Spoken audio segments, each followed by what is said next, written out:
Theodore Roosevelt was born in New York City to a wealthy family in 1858. As a child, he was very frail and sickly and could not perform many actions that other kids could.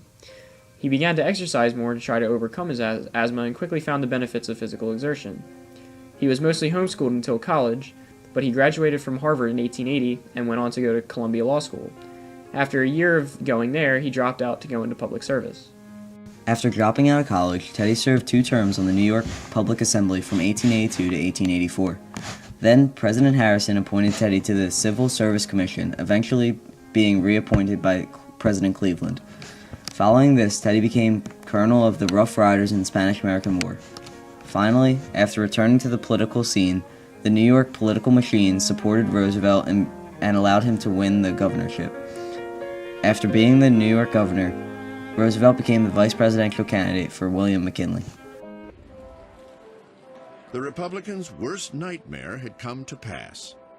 Theodore Roosevelt was no longer just a heartbeat from the presidency. He was the president.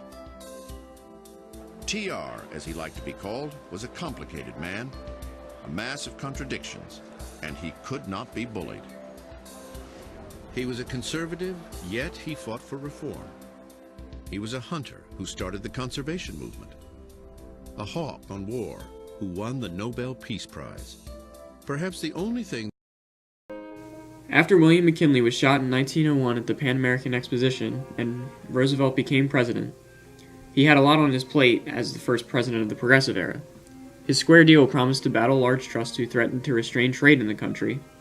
His National Reclamation Act of 1902 allowed for large irrigation projects out west to further develop the frontier of the country. He wanted to end isolationism, and he helped Panama secede from Colombia to facilitate the building of the Panama Canal, which is still instrumental in trade today.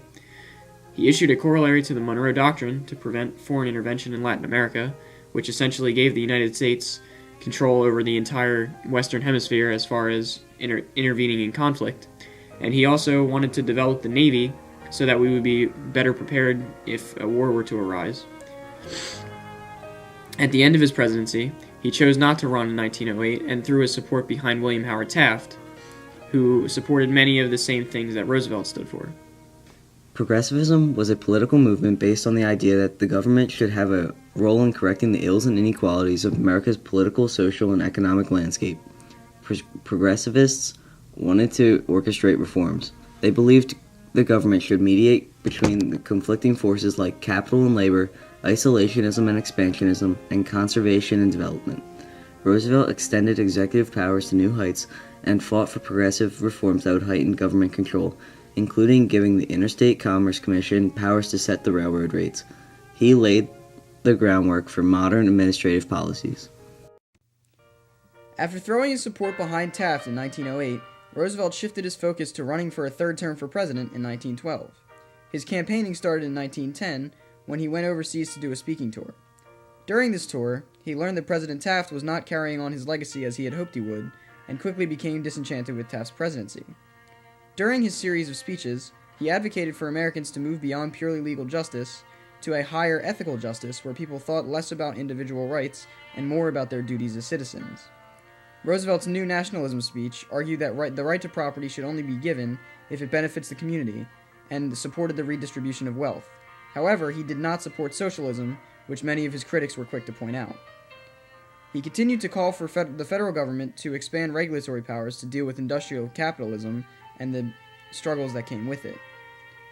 However, Roosevelt was denied the Republican nomination in 1912 and decided to bolt the party and form his own Progressive Party.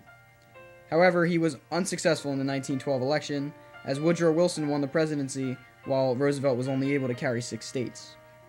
In 1916, he tried again to win the Republican nomination, but he was denied, and when offered the Progressive nomination, he declined that, which effectively ended his political career.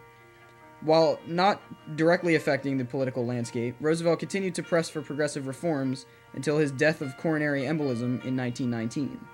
By that point, Roosevelt had cemented his legacy as one of the greatest progressive reformers in American political history.